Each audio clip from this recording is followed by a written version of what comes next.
झांसी के खेलार में खनन माफियाओं का आतंक। अवैध ब्लास्टिंग के चलते रोजाना मर रहे बेजवान जानवर। ब्लास्टिंग की डट से हो रही फसल बर्बाद। भूखमरी की कगार पर पहुंचे ग्रामीण।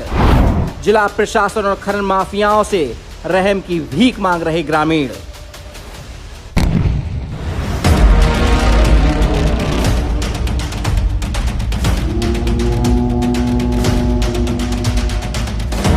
लखनऊ में बैठे हुक्मरान और झांसी में बैठे साहेब, जरा देख लीजिए। सड़क किनारे मरे पड़े बेजुबान जानवर, जख्मी घूम रहे जानवर और खनन माफियाओं के आतंक से परेशान आपसे रहम की भीख मांग रहे हैं। बुंदेलखंड की धरती को खनन माफिया किस कदर खोखला कर रहे हैं।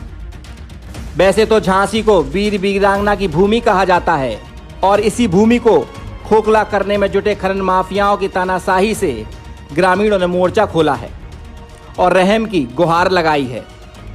ग्रामीणों का कहना है कि इन खनन माफियाओं के चलते सभी परेशान हैं। झांसी के खेलार में खनन माफिया अनाधिकृत तरीके से पत्थर की खदानों में ब्लास्टिंग कर बुंदेलखंड की खनिज संपदा को लंबे समय से उजाड़ने में जुटे हैं। अवैध और सड़क किनारे हो रही ब्लास्टिंग से ग्रामीणों के जानवर मर रहे हैं। ब्लास्टिंग से पत्थर सड़क पर आ रहे हैं, जिससे ग्रामीणों बेजुबान जानवर जख्मी हो रहे हैं और उनकी मौत हो जा रही है, जिसके चलते जिला प्रशासन और खनन माफियाओं से ग्रामीण रहम की भीख मांग रहे हैं कि हमें बख्श दो साहेब, नहीं तो हम अवैध खनन के चलते यहीं दम तोड़कर मर जाएंगे।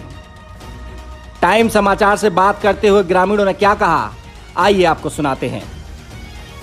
नमस्कार, मैं हूं उमेश सोनी और आप देख रहे हैं टाइम समाचार का ये खास पेशकश, जिसमें हम बता रहे हैं कि झांसी में किस तरीके से खनन किया जा रहा है, कितना अधिक खनन किया जा रहा है कि ग्रामीण परेशान हैं, उनके जानवर घायल हो रहे हैं, कहीं लोगों की भी मौत हो रही है। खेती से परेशान है, चूँकि खेत में जाकर के पत्थर गिरते हैं तो लोग यहाँ पर परेशान हैं।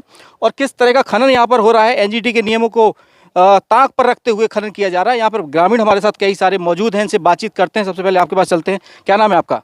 अनिल यादव। अनिल, क्या हो रहा है यहाँ पे, किस तरह का खनन हो रहा है, क्या हो रहा है? यहाँ पर सर जो ब्लास्टिंग हुई जा रही है, ये पत्थर तोड़ा जा रहे हैं, जो ब्लास्टिंग की जा रही है, तो ये पत्थर टूट के खेतों में गिर रहे। जानवरों को भगाया नहीं जा रहा है, बताया नहीं जा रहा है, केवल रोड पे खड़े हो जाते हैं एक जन और इसके बाद पत्थर घाल देते हैं। अगर खेत पे बच्चे हैं उनका मुश्किल है, बच्चे काम कर रहे हैं, औरतें काम कर रही खेत में, तो उनकी जान को बिल्कुल खतरा है सर। अच्छा, मुझे बताया जाता है कि यहाँ से जो बच्चे स्कूल निकलते हैं वो ही नहीं जा पाते हैं, क्योंकि कभी भी यहाँ ब्लास्टिंग हो जाती है। हाँ बिल्कुल सर, भैया मोटा गांव के जो कि अभी हमारे सामने भैया मौजूद हैं, और यहाँ से जो बच्चे जाते हैं बहुत डरे हुए, बिल्कुल डरे डरे निकलते हैं, डरे डरे आते हैं। अगर कोई बाइक मोटरसाइकिल अगर रोड पर खड़ी, उनको डर रहता है आगे ब्लास्टिंग नहीं हो जाए। और ये लोग का कोई टाइम टेबल नहीं है। अभी इस टाइम पे भैया अभी 15 मिनट पहले यहाँ पर अभी ब्लास्टिंग हुई, अंदर साइड हुई थोड़ी। तकरीबन कितना बज रहा है अभी तकरीबन समय तो भैया 12 बज गए, करीब 11:15 के समथिंग पे अभी ब्लास्टिंग हुई। इसका कोई टाइम टेबल नहीं है यहाँ का।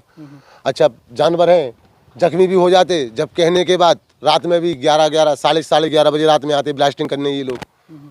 कल की बात है सर। अच्छा, ब्लास्टिंग से क्या क्या नुकसान हो रहा है ग्रामीणों को? ब्लास्टिंग से भैया देखो, एक तो फसल नहीं हो रही, पत्थर पूरे खेत में गिर रहे, पूरे फसल की जो उपजाऊ जो खेत है उनमें पत्थर गिरा जा रहा। क्या होगा भैया उसमें, क्या उपज होगी? और इतनी तेज ब्लास्टिंग होती, इतनी तेज पत्थर फेंकते कि पूरे एक साइड से अगल बगल के जितने आजू बाजू जो कुआ वाले हैं सब परेशान हैं। हालांकि जो नज़दीक की तो ठीक है, वो तो है ही परेशान, लेकिन जो आजू बाजू में वो ही परेशान है। ब्लास्टिंग होती, पत्थर गिरते, इसके अलावा धूल भी उड़ती, पूरी फसल में भैया धूल जम जाती ब्लास्टिंग से। अच्छा, आपको ये तो जानकारी होगी कहाँ की लीज होती है और कहाँ ब्लास्टिंग कर देते हैं? भैया लीज मामले में तो मुझे जानकारी नहीं है इतना, लेकिन हाँ इतना जरूर पता है जो देख रहा है अपन वही सामने है। इतना मुझे नॉलेज नहीं है कि लीज कहाँ तक की है इनकी, कहाँ तक की नहीं है, वो मुझे जानकारी नहीं है। लेकिन रोड के बिल्कुल नज़दीक है भैया, यानी 10 मीटर रोड से 10 मीटर भी दूरी नहीं है, तो वहाँ पे ब्लास्टिंग की जा रही है बिल्कुल बराबरी से रोड से लगा के। जो कि रोड पे तो आप जानते हो भैया, रोड पे तो लीज हो नहीं सकती है। जो रोड है मेन डम्मा रोड है और मेन मोटा गांव के लिए रोड गया चालू रोड है, तो वहीं पे ब्लास्टिंग हो रही है भैया। क्या चाहते हैं आप लोग? भैया हम यही चाहते हैं कि हम सब लोगों को या बंद की जाए या आगे पीछे की जाए, या इनके लिए इतनी पाबंदी की जाए कि जे मतलब सही लिमिट में हिसाब से खदान से बाहर पत्थर ना गिरे, खेतों में पत्थर ना जाए। जानवर जो हैं उन्हें पहले भगा दिया जाए, अलग दूर कर दिया जाए रेंज से, पत्थर की से। खेतों में जो किसान काम कर रहे हैं उनको पहले अलर्ट कर दिया जाए, भैया भाग जाओ यहाँ से, अंदर हो जाओ, दूर चले जाओ, तब भैया ब्लास्टिंग की जाए। कोई टाइम टेबल हो, इसका नियम हो। जानवर लगातार यहाँ पर जख्मी हो रहे हैं। जानवर भैया बहुत जख्मी हो रहे हैं।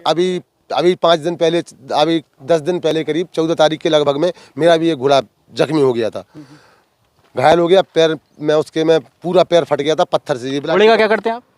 घोड़े से भैया मेरा घोड़ा रखने का वैसा शौक भी है और उससे नचाने का भी काम, और मेरे घोड़ा बग्गी का भी काम है। शादियों में, ब्याह शादी में बग्गी भी ले जाता हूं। उसी से आपका घर चलता है? हाँ, उसी से मेरा घर चलता है भैया। तो घोड़ा करीबन 85,000 रुपये का लिया था मैंने, और वो घोड़ा आज ये हालत हो गई 10 दिन में उसकी भैया, बिल्कुल कमज़ोर हो गया घोड़ा। 3 दिन इन्होंने इलाज कराया। मैंने इनसे बोला भैया वो, तो इन्होंने आश्वासन दिया, बोले भैया हम इलाज करा देंगे। हमने ठीक है भैया, 3 दिन इन्होंने इलाज कराया।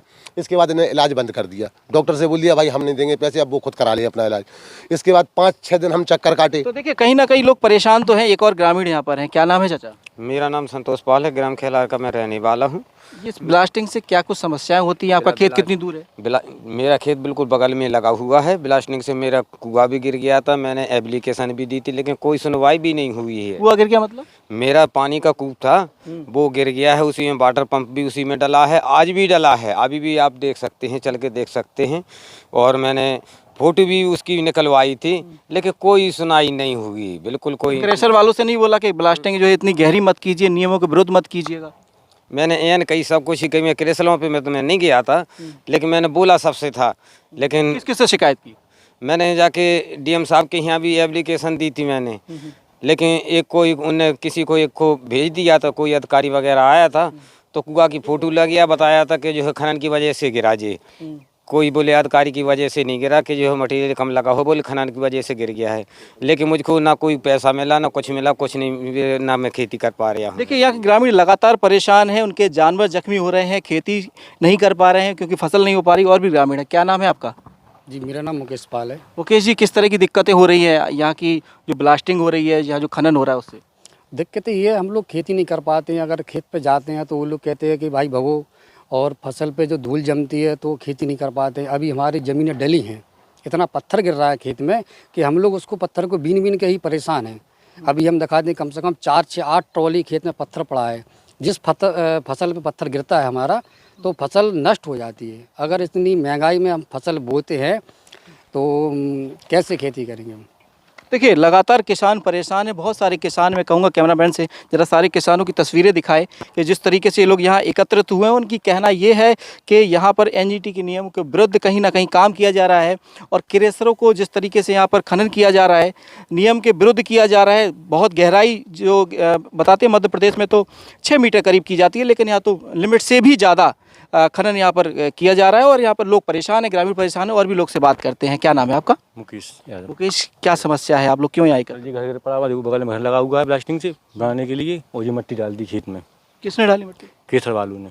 क्यों, आपने मना नहीं किया? मना किया, बोले वो हटवा देंगे बाद में। अच्छा, ये घर भी आपका गिर गया? घर हम अपने घर बना। देखिए तस्वीर एक बार कैमरामैन, आप भी इधर आइए। देखिए इन्होंने घर बनाया था यहाँ पर, तो ये खरीदा था घर या फिर कैसे? जमीन है अपनी सर, खुद की है अपनी, खुद का बनाया था अपन ने भी। अच्छा, चलो उस तरफ से चले। तो देखिए इन्होंने यहाँ आपकी खुद की यहाँ पे ज़मीन थी, इन्होंने घर बनाया, उसके बाद क्रेशर की ब्लास्टिंग से इनका घर भी यहाँ गिर गया। अब ये कहाँ रहते हैं ये भी हम जानना चाहेंगे, और किस तरीके से अब कहाँ अपना जीवन यापन कर रहे हैं। देखिए ये घर भी इनका गिर गया, इन्होंने काम शुरू करवाया होगा, इनकी दीवारें गिर गई हैं। तो आप कहाँ रहते हो? आप खेलार में रहती हैं सर। अच्छा, वहाँ भी आपका मकान है? खेलार मकान है। अच्छा, ये मिट्टी कैसे आ गई यहाँ पे? डलवाई सर ने मिट्टी। क्यों? उनसे बोला, बोले हटवा देंगे, बोले किसान साहब कर रहे मिट्टी हटवा देंगे बाद में। सुनो ठीक, हटवा देना।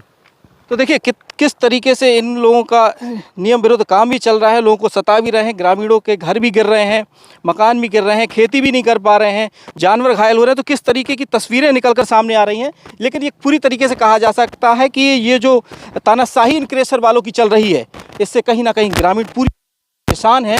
और इनका ये कहना है कि ये क्रेशर की जो ब्लास्टिंग है उसको यहाँ से थोड़ा दूर कराया जाए, गाँव से थोड़ा सा दूर करवाया जाए। कैमरा पर्सन जसवंत के साथ मैं सोनी, टाइम समाचार, झांसी।